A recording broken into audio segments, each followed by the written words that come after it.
Welcome back to the Gridiron Expert, bringing you some of the best college football news, predictions, and analysis. We are continuing our bowl predictions through the first Saturday slate, and that brings us to the Camellia Bowl between Florida International and Arkansas State out of the Sun Belt. Arkansas State, a perennial bowl team, making their 9th straight bowl game, dating all the way back to 2012. 6 of those coming from current head coach Blake Andersen.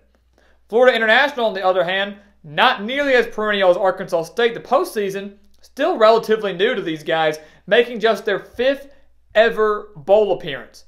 But it is their 3rd straight under Butch Davis, who has taken the Panthers to the postseason every year since he arrived just 3 years ago. So you've got a great matchup here between 2 great head coaches and 2 very, very good offenses as well. And that's what we'll take a look at first here. Arkansas State and Florida International, you know what you're going to get from them, 2 elite and prolific passing attacks. But Arkansas State actually owns the offensive edge in this game. And it's kind of wild that we're saying that, because earlier this season, the Red Wolves lost their quarterback, Logan Bonner. And everybody kind of freaked out. Logan Bonner was putting up very, very solid numbers. And when he went down with an injury, they had to turn to freshman quarterback Lane Hatcher, the transfer from Alabama. And he stepped in and did just fine, throwing for over 2,500 yards, 23 touchdowns, and just 9 interceptions. He has led the Red Wolves to 33.7 points per game and a current 7-5 record. And considering the circumstances they had to deal with by losing their star quarterback, that's a pretty great record and a pretty great mark. One of the major reasons that this offense has thrived, though, for Arkansas State is that they've got one of the greatest players in the country that you may not have heard of. And we've been saying that a lot through some of these early bowl games, but this time we really do mean it. And that's Omar Bayless, the wide receiver for Arkansas State, who statistically may be the best wide receiver in the country. And he certainly did not get enough recognition for the numbers that he is putting up. And I don't care if it's against Sun Belt opponents. The numbers he's putting up are ridiculous. 84 receptions, 1,473 yards, and 16 touchdowns. You didn't hear about him. He didn't win any major awards, but he's one of the best wide receivers in the entire country. And I can guarantee Bayless will be playing on Sunday afternoons. He is a major reason why Lane Hatcher has thrived so well. Bringing in a freshman quarterback and having a receiver like that to rely on is huge for that quarterback, and it's huge for this Red Wolves offense. You look at Florida International, they are led by one of the better quarterbacks in the Conference USA, James Morgan. He has over 2,200 passing yards this season, 13 touchdowns, and just 3 interceptions. So he does a very, very good job of taking care of the football. And many will say, well, how good has he been? Is he really one of the better ones in the Conference USA? Let's just say this. He's 4 touchdowns away from breaking the school record for touchdowns in Florida International history. And he's only played for the Panthers 2 years. Played last year, played this year. If he throws for 4 touchdowns in this Camellia Bowl against the Red Wolves, which is very well possible, we're about to get to their defense, then he will set the school record. He does a very great job of being efficient, taking care of the football, setting records left and right. I love James Morgan and this Florida International offense, and a lot of credit to Butch Davis and what he's developing there. They're averaging 26.5 points per game, and they are certainly way more balanced than Arkansas State, which could be a difference maker in this one. Arkansas State relies heavily on the pass, same for Florida International. But if the pass is taken away from either of those 2 squads, whether it's because of injury or the elite play of defense, Florida International certainly owns the rushing edge. When you look at defense, we mentioned ASU owns the offensive edge. Florida International owns the defensive edge, and it's not even close.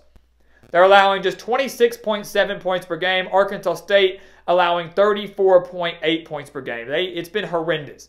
The Red Wolves are allowing 480.6 yards per game as well. So I can guarantee you that James Morgan's going to put up some numbers in this game. He may not break that record that we mentioned, but he's going to put up some very solid numbers. Some very, very solid numbers in his final game as a Panther. So that's something that you really want to watch out for, is the defensive play here. Something that Florida International owns the edge with. But even though, they might own that edge, Arkansas State is way too explosive to be completely shut down and to see their offense take a major hit. An offense that's averaging nearly 5 touchdowns per game. It's just not going to happen. Florida International just has to hope to slow down the Red Wolves.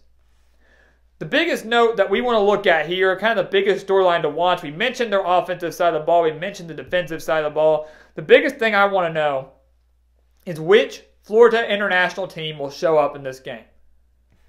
And many will say, I get it, a lot of people maybe not have watched the Panthers and maybe haven't watched the Red Wolves as much, but surely you did see where Florida International a few weeks ago upset Miami 30-24. They beat the mighty Miami Hurricanes, 30-24, in a very disappointing year for Manny Diaz in his first year with the U. But regardless, they won that game. So is that team going to show up to the Camellia Bowl? Or is it going to be the team that lost by 30 to Florida Atlantic, by 33 to Middle Tennessee State, and 28 points to Tulane in the season opener? That's what I want to know. Florida International has been very inconsistent this season. Very inconsistent. They beat teams like Miami, but then they get annihilated by teams within their conference. Their offense been up and down. Defense been up and down. With Arkansas State, you're not going to get that problem. You're not going to get inconsistency. You know what you're getting with the Red Wolves. You know you're going to get a elite passing attack led by Lane Hatcher and Omar Bayless. They've got a mix of Marcel Murray in there at running back, who, if he can break free, can put up some very solid numbers. Keep in mind, almost rushed for 200 yards against Louisiana Monroe a few weeks ago, so they've got him as well. So you know you're going to get that, and you know you're going to get a terrible defense that on occasion can get a stop here and there, maybe a couple turnovers, and win a game for you. That's what you're going to get from Blake Andersen and the Red Wolves. And that is the reason we are going with Arkansas State in this Camellia Bowl. It's because I know what we're getting from Arkansas State compared to Florida International, a team that's been very inconsistent, and a team, I should add, listen to this stat, is 0-5 away from home this season. They have not played well away from home this season. That is something that could really hurt the Panthers in this one. They've yet to win away from their home stadium. The Camellia Bowl, believe it or not, is away from their home stadium. I don't like the Panthers to break that trend now at the very end of the season. I don't expect them to figure out their road woes right now at the end of 2019. So Arkansas State gets a win in the Camellia Bowl. They clinch an 8-win season for the 4th time in the past 6 years. So the 4th time under Blake Andersen. And I can't ask or think of a better way for this season to end for Arkansas State, especially with the way that it began at the very beginning of the season, with the passing of Blake Andersen's wife, Wendy, how tough that was for him, how tough it was for those players to lose Wendy, a person they called Mama Wendy, so they're obviously close to them, a part of this Red Wolf family, to lose their head coach for a few games as Blake Andersen was on leave and took some time off after the death of his wife, and then to lose so many players due to injury, both on the defensive side of the ball, and then your starting quarterback. Everything that has happened this season, Arkansas State probably shouldn't be playing in the postseason. They really shouldn't. But this team was resilient. They powered through, and they worked together. This team is really one of the few teams I see out there that works and kind of unifies as a family. And once again, can't think of any better way for the Red Wolves to end 2019 than with a bowl win, one that I'm sure they will dedicate to Mama Wendy. So guys, thank you for watching us here on YouTube. Make sure to like this video and check out everything we have for you in the description below. We've got exclusive college football content and offers, spread picks for the Camellia Bowl and every other bowl game over at thegridironexpert.com, so do not miss out on that. And once again, thank you for watching. Please continue to like, comment, and subscribe, and we'll see you next time on The Gridiron Expert.